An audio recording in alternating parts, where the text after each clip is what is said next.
The Medal of Honor is the highest military decoration in the United States. Since it was established in 1861, there have been 3,517 people awarded with the medal. I'm Malcolm Gladwell, and our new podcast from Pushkin Industries and iHeartMedia is about those heroes, what they did, what it meant, and what their stories tell us about the nature of courage and sacrifice. Listen to Medal of Honor, Stories of Courage on the iHeartRadio app, Apple Podcasts, or wherever you listen to podcasts.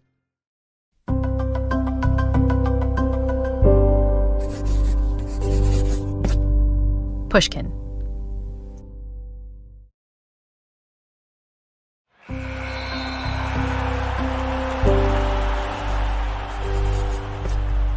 Pushkin.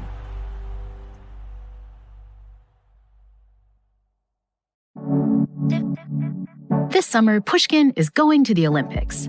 Shows across the network have got all sorts of stories to share, including the latest on sports science in What's Your Problem? A suite of swimmers on slight change of plans, a cautionary tale of how women had to literally fight to be allowed to run the marathon, and an epic season of revisionist history about why, in 1936, America participated in Hitler's Olympics. Here on the Happiness Lab, we've already spoken to an athlete who fell back in love with the sport she'd grown to hate, just in time to head off to the Paris Olympics. But we're not just interested in the sporting stars. To get to the games, every athlete needs the help and advice of someone who shares their passion and commitment, a coach. Oh, man, this is such a special occasion for me. I've been a big fan. It's always humbling to hear that someone is a fan, but I was absolutely over the moon when I found out how much this guest liked the show. I found your podcast, and it resonated so much with me that we were sharing episodes of the Happiness Lab with the coaches we were working with. Because this expert doesn't just work with any old coaches. We put these episodes out there, but we don't really know who is listening to them. And to find out that someone who is actually working in behavioral science with Team USA, who would be like affecting our Olympians and our Paralympians, like, this is amazing. You've got many more listeners now from Team USA because of the work that you've been doing. Christine Bolger is the Associate Director for Coaching at the United States Olympic and Paralympic Committee, helping to train some of the finest athletic trainers on the planet. We certainly do have some of the best coaches in the world who are at the top of their game, who have been there for decades in some cases, and crank out either fantastically gifted performing athletes or teams, or both sometimes. Christine works with trainers across so many sports: archery, badminton, baseball, boxing, bobsled, cricket, curling, diving, fencing, golf, gymnastics, judo, surfing, swimming, weightlifting, wheelchair basketball, wrestling, and even yachting. Coaching's coaching, regardless of if you're coaching cycling or swimming or some snow sport. But what we try to do is cultivate the skills and information that cut across as many sports as possible. Leadership, communication, care, planning, just the things that will resonate with every coach. And it can look different in different contexts, in different sports. But those are the pieces that we as USOPC grab onto. I was shocked at how new this kind of coaching education is. The U.S. Olympic Committee was founded way back in 1894, but the group only got around to publishing its quality coaching framework in 2017. Unlike, say, school teachers, most U.S. coaches, even at the Olympic level, don't receive special instruction on how to coach. There's no requirements for coaches to go through any specific type of training for the most part. We now do safe sport to ensure that they do background checks and things like that. And I think first aid and CPR tend to be pretty standard now. But really, anybody can go out there and coach. So I think that there's a big risk without the proper education and training. And we say that so often, that coaching isn't about sport necessarily as much as it is about working with people. And I think that that is part of what we're trying to help the coaches understand. If they're overtraining, if they're not listening to the athlete saying, hey, I feel off, they really have to have all their senses up so that they're able to know when to push, know when to pull back, know when to change things, know when to take a day off, know when to get out of the training facility and just try to learn and get better in a different context. Yeah, it's so much self-awareness and being totally in tune with the people you're working with and listening to feedback from the athletes, from your coaching staff. But Christine's goal isn't just to improve the experience of the athletes. She's also concerned about the well-being of the coaches themselves, which thus far has been pretty neglected. It's far from being an easy or a secure job. We have some coaches that rely on athletes to secure an income where if they don't have the athletes, they don't put food on the table. There could be some that don't have that proper health care individually. And if their spouse doesn't have what they need, then, they're kind of just like going day to day, hoping that I don't get sick. What are the kind of mental health challenges that coaches go through all the time? Yeah, certainly the pressure to win at the elite level. If you're not winning across pro sports, across Team USA, then you're probably not going to keep your job for very long. So that in itself is enough of a stressor to put just so much pressure on yourself that all you're focused on is working, doing more, staying up watching tapes, skipping meals because that gives you another opportunity, 15 to 60 minutes to do more work and put it in there. So after a while, that takes a toll. And what are some of the strains that coaches face when it comes to their own personal relationships and their family ties? Oh boy, we worked with a coach who was on tour for a winter sport that, was gone for 200 days a year, that had young kids, and that leaves their spouse home to take care of everything on their own. So there's the guilt factor too. You're missing your spouse, you're missing your kids, you're missing your pets. They're so selfless most of the time that all they're thinking about are the athletes in front of them and how can I help my athletes get better?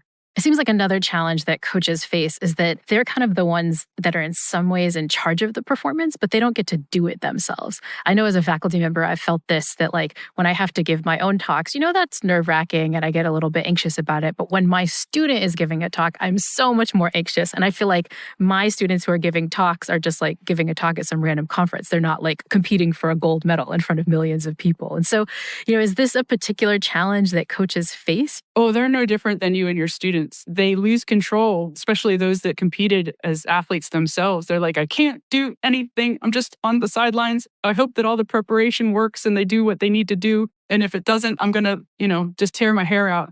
But you can only do so much and then it's out of your control. Like prepare them as well as you can, as best you can, and hope for the best. And I think that with social media, of course, that's going to come up in anything. You lose a game or you do something wrong, even if it's one play, like that person should be fired because that was just a horrible situation. Like, how can they possibly be considered a good coach? So I think the pressures are compounded, certainly by social media. I think that takes a pretty special person to try to manage that and keep the level head when people are just at you all the time. It seems self-evident that sports coaching, particularly at the elite level, is a stressful business. But as a teacher myself, I know that those of us who instruct others often think that we should be the ones with all the answers. One of the saddest ironies, says Team USA's new guidelines, is that although coaches strive to provide an enjoyable and healthy experience for their athletes, too often they approach their job in a manner that has the opposite effect on their own well-being. Christine says that for that to change, coaches need to be okay with asking for help. So what we want them to do is be able to take better care of themselves ahead of time. That takes some vulnerability. We're trying to encourage coaches to make sure that they have somebody they're talking to that can relate to them. Might not be their same sport, might not be even in sport, but somebody that they can seek and trust and get some input into anything that they might be going through. And coaches, they aren't typically used to receiving feedback. They're used to giving feedback. So it takes a level of vulnerability for sure. We have to kind of help them understand that it's okay to ask for help, that it's okay to take a break every once in a while. I was talking with a group of weightlifting coaches actually last night. Emilie Lazenby also coaches the hard-pressed Team USA coaches. There is a single mom of, 2 young kids, and she's got 100 athletes. And she starts at 4 a.m. and she goes until 6 p.m. at night. And at night, she's got some time with her kids. And then she starts all over again. Because I don't have time for myself. I mean, that's a luxury and a privilege to me that I don't think I'm going to have in this phase of life for quite some time.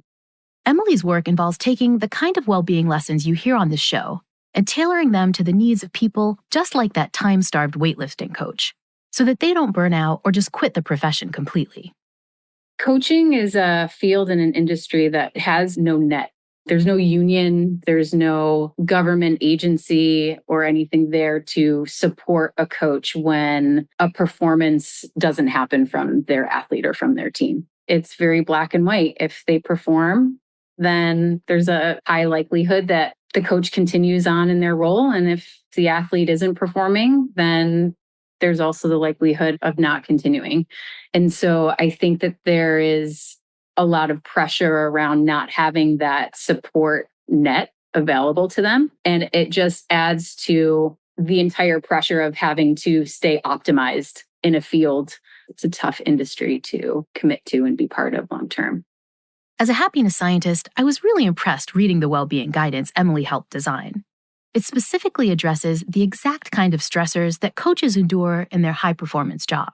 You're spending your days basically filling everybody else's bucket, right? Everyone's needing you all the time. So to find the space to actually recover and experience deep rest is a very rare thing. So most of our coaches are operating either at an acute or a chronic stress stage for as long as they possibly can. What are some strategies that coaches can use to kind of handle stress better? One of the first things that we have them look at is it enhancing, right? Many of us look at stress in terms of like, it's so bad, right? But if we're able to see stress as enhancing, I actually may be able to utilize this in a way and help me adapt and persist through what it is that I'm facing right now, this particular challenge, and actually grow from it and maybe come out stronger from that adaptation. So I think it's sort of looking at what is this stress actually looking like in my life and how do I need to approach it differently? Another strategy I know you've talked about in a lot of your materials is the importance of social connection. In one of the articles I read from your group, you had talked about filling your network with energy givers. What are energy givers and why can that be so important for helping you to manage stress? It's looking at who are the people that bring me the most joy, that may not be like completely filling up this battery that's depleted right now, but who are the ones that I can count on, that I know when I speak with and spend time with, that they're there for me and show up for me in a way to where I walk away feeling energized. So it's surrounding yourself with the people that I think create the most energy, particularly during the harder phases of life, and maybe setting boundaries around those that tend to take away. We know that we're going to have to give a certain amount each day. So how is it that we can plan to offset that with those people that really boost us when we need it?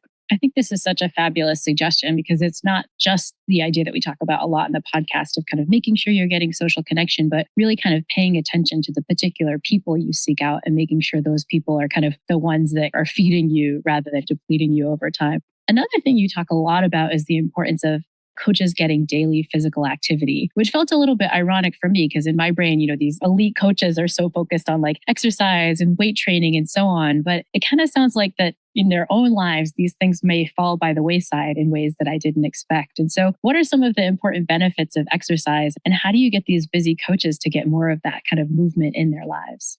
So it's funny. So on my call last night with the weightlifting coaches, the majority of them, their biggest struggle is movement. So they're like the stuff that I'm teaching every day. It's actually not unsurprising. It's like just adding more of that to their day feels like more. And we want it to feel like less, right? So it's figuring out, I think, utilizing movement as a way to help set a rhythm and a tone for the day. So it's less about being as fit as you possibly could be. If that's your goal, great. But it's more about utilizing movement as an asset to help you feel good, to help fuel your body and your brain to meet the challenges of the day, but then also feel good doing it, right?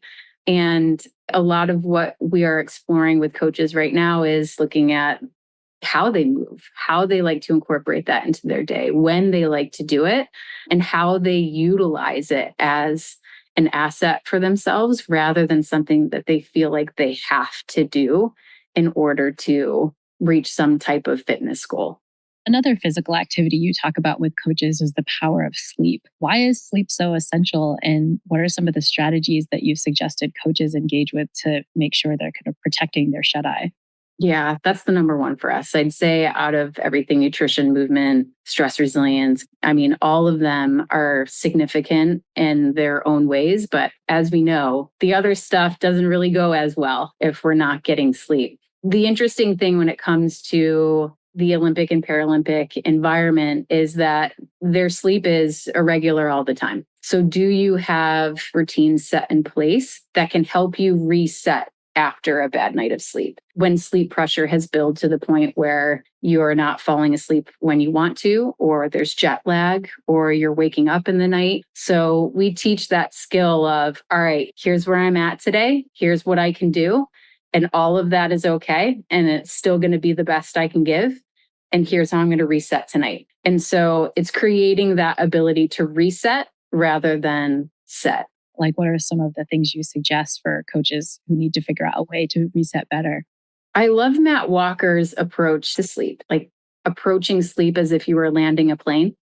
So we often approach it as if it's like a light switch where it's just, all right, I'm going to lay down and I got to sleep within 30 seconds. Whereas our body and our brain needs that time to take the sleep pressure that we've built that day to then get it into a place where we're falling into sleep. And that can take some time. And I love that approach in terms of figuring out what that time looks like for you, whether it's 30 minutes or 60 minutes or 2 hours, whatever it is that you tend to do, warm showers at night, dark room, cool room, no screens, that kind of thing, or putting the screen on the opposite side of the bedroom so that you don't reach and grab it in the middle of the night and you look up and there everything is waiting for you. I think all of those have been really wonderful critical experiments for us all to play around with to see, all right, what is it that really works for me? One of the challenges for coaches in terms of protecting their well-being and sort of maintaining self-care is that they're kind of in this mode of wanting to do it perfectly. They want to have the perfect sleep and the perfect nutrition and the perfect exercise. But you're talking about these tiny tips that allow you to do these sort of things a little bit imperfectly, but continuously. And so explain why these small additions of self-care can add up over time in these important ways. Like, why is that so essential to remember that even the kind of imperfect attempts at getting some more self-care can be really critical?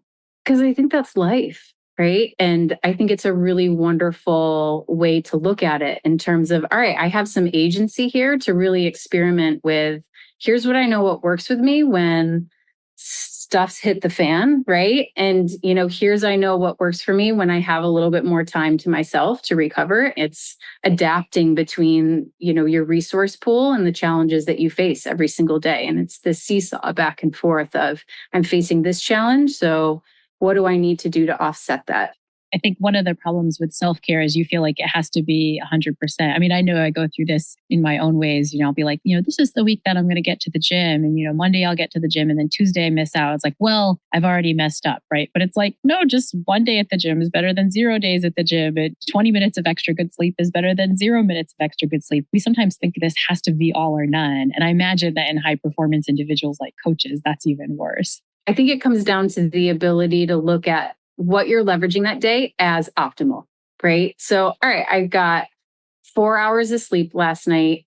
I've got 10 athletes that I need to coach today, or I have a 10-hour day that I need to get through.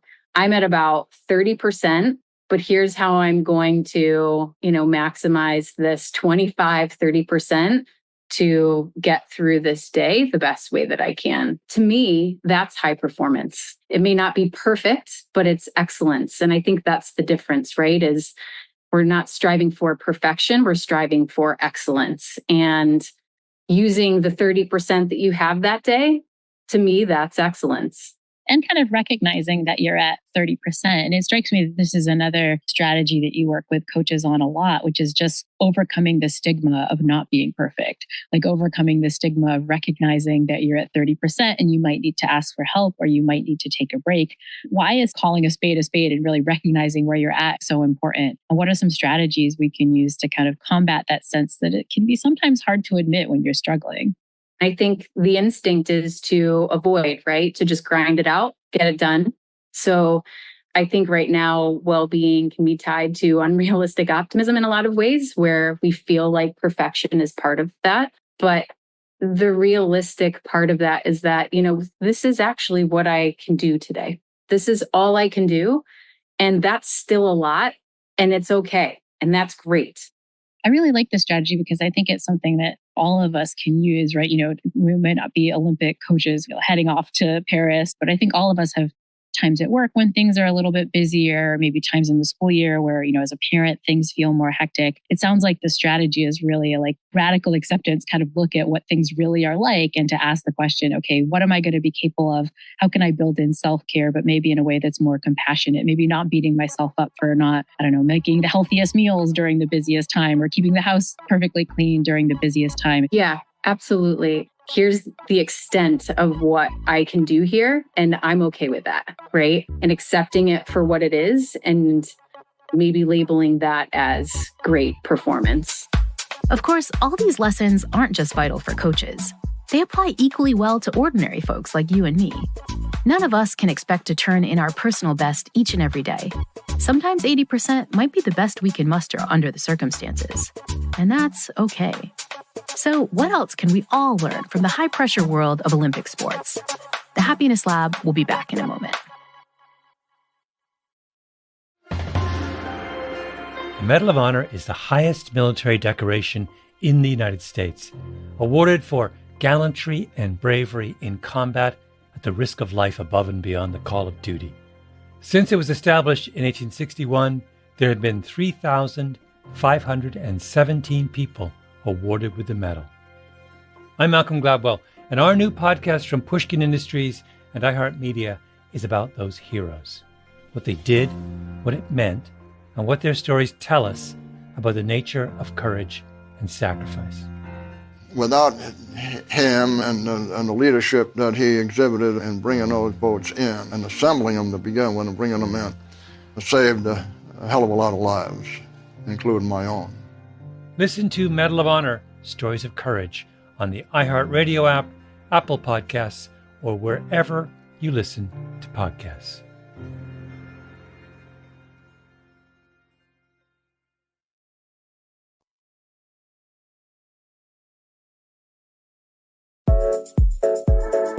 You might not think you have that much in common with a Team USA coach.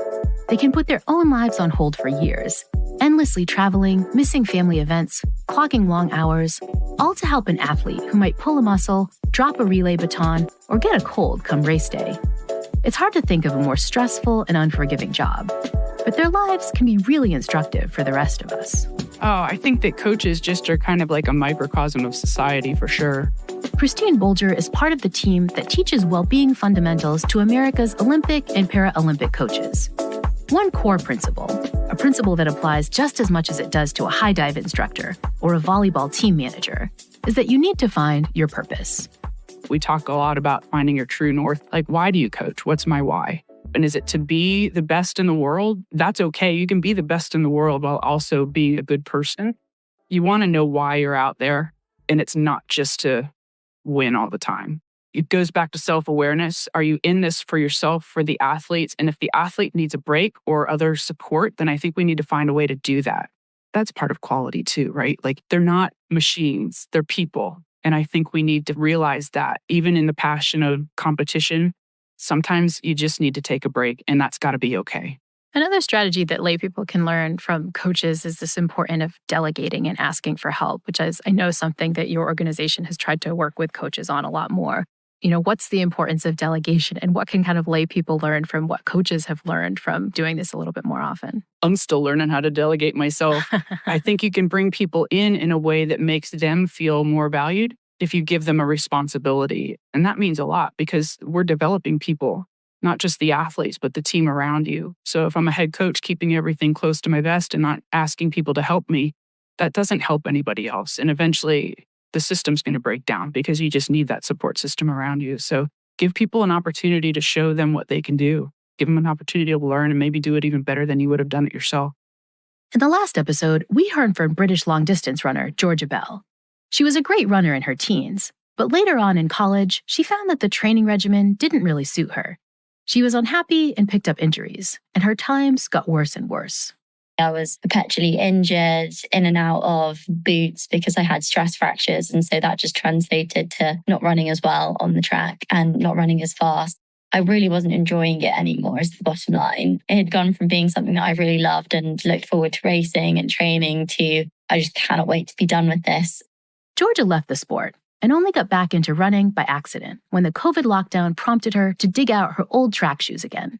She's now competing at the Olympics, thanks to a training program from a coach who listens far more to her individual needs. He's just been a fantastic coach, emotional support and guidance. And yeah, I have full trust in him. And I think that's one of the things that has led to a lot of the success as well. Making a lot more decisions over my body and racing and training that I just felt like it didn't really have before. And that means that I just feel a lot more in control and enjoying it.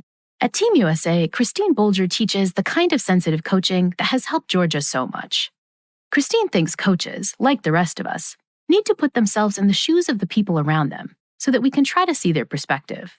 Oh man, that goes back to having some self-awareness, because if your athlete is just off, or you go in there and you're just in a bad mood as the coach and the athletes kind of feel it, like there's obviously something going on, you want to be able to be there for your athlete to the best of your ability. So if you're not connecting with them, if you don't understand what each other is feeling or doing or going through, you're not going to have as deep an understanding of how to get the best out of the athlete. They say, treat others as you would like to be treated. The one lesson that I've learned is that's not accurate. Treat others the way they'd like to be treated, because we're all individuals. And I think that makes such a difference. You know, if I have to tell somebody 7 different times how to do something, I'm clearly not articulating how I want them to do it. And that's a me thing. It's not a them thing. If you watch the games this summer, you'll probably see the medal ceremonies, where elated, sometimes teary athletes have gold, silver, and bronze hung around their necks. You'll also see the leaderboards and medals tables, who's winning, who's ahead, and who's falling behind. In elite sports, coming first seems to be the only prize worth pursuing. But Christine is trying to widen what's perceived as success. She encourages coaches and athletes to feel a sense of accomplishment and gratitude for the entire journey, and not just the final lap. For the athletes who participate in the Olympic and Paralympic Games, this might be a once-in-a-lifetime. Usually it is a once-in-a-lifetime opportunity, and it could last 30 seconds or 3 hours, right? You might not have won that gold medal, or you might not have hit the podium, but look at everything that you accomplished. And even if it was a bunch of hard work just to make the team, not everybody gets to do that. I hope that the athletes realize what a fantastic accomplishment it is for them to achieve, even making the team and then going over to experience the games. And I think we have to think about that in our own lives. It's like if you're the business person and you're selected to go to a business meeting that's, reserved for the top 1%, like that's an achievement. And I think that we have to remember, give ourselves some credit for the work that we're doing. Because if you accomplish your goal or you don't, you're working towards something with a team, you're probably making lifelong friends, people who work in the trenches with you. I love this idea of both celebrating your wins and also celebrating the journey that led to those wins. That sounds super important for everyday people to engage in. It's hard to do, though. You have to remember to do it, right? So hard to do. So hard to do, right? Another kind of strategy that you talk about, which comes up in coaching a lot, is this kind of give and take between practice and playing. In some of your materials, you've mentioned this idea of kind of going back and forth between deliberate practice, which is what we often think of as important for performance, but also play, which we might not think of as that necessary. So talk about the importance of play and what lay people might learn from that, from how coaches think about play and performance. I used to teach swimming, and, the most learning occurred after the lesson when they were able to just play around with their friends. They take those chances. And I think that you can see that at the Olympic and Paralympic level as well. It has to be fun. You're going to do a skill or, an exercise thousands, if not millions of times if you're an Olympic or Paralympic athlete. And that can get really mundane. You need to put in the work to do it. And you have to do other stuff so that you don't burn out or hurt yourself. But I think every time you can give some control back to the athlete, just so that they can say, hey, we're just going to try this other thing, just see what happens. And you could discover some great things if you just give them some freedom to play. Well, I have whole episodes talking about, the fact that I needed to build more fun into my life. But I think it's also something that we can miss out on, like in the work context. We often think that fun happens in the context of leisure. But I think we forget that our jobs should be fun. We should be kind of messing around and thinking creatively and kind of getting flow from the enjoyment, the intrinsic rewards that we get out of the jobs that we have. But this is something that we forget a lot. So any tips that come from coaching about how to remember the fun and sort of get back to it even when the pressure's on? Oh man, just the inspiration. You hear the stories of the athletes and the coaches, at this level of sport. And I'm a little biased because I grew up in sport, just loving it my entire life. So I get a lot of inspiration from the people that I work with. the knowledge that's just around to try to push human performance in a safe way, safe, respectable way, and then just see what they can do. We had an interview with a bobsled coach and athlete a couple weeks ago, and I swim on the side. I'm an old lady swimmer. I was joking, but I was like, man, if I had the passion that you had, to do so well in the drive, I would have had a much better swim this morning. Christine and Emily are doing some really inspiring work with the Team USA coaches. And I'm humbled that they're using the happiness science that they heard on this show to push my nation's Olympic efforts to the next level. I can't wait to see how all their advice winds up playing out on the courts, pools, fields, tracks, and trampolines this summer in Paris. We've started the conversation. The vulnerability it takes to admit that you need some help for many people, it's a lot. But the ones that really are interested in improving are going to seek the input so that they can be their best for their athletes. The Happiness Lab will be taking a short summer break, but we'll be back soon with a season exploring how we can navigate a world in which argument, division, and anger seems to be bubbling up everywhere. We'll look at evidence showing that we aren't as polarized as we fear, and we'll look at ways that we can come together and act cooperatively and civilly. All that next time on The Happiness Lab with me, Dr. Laurie Santos.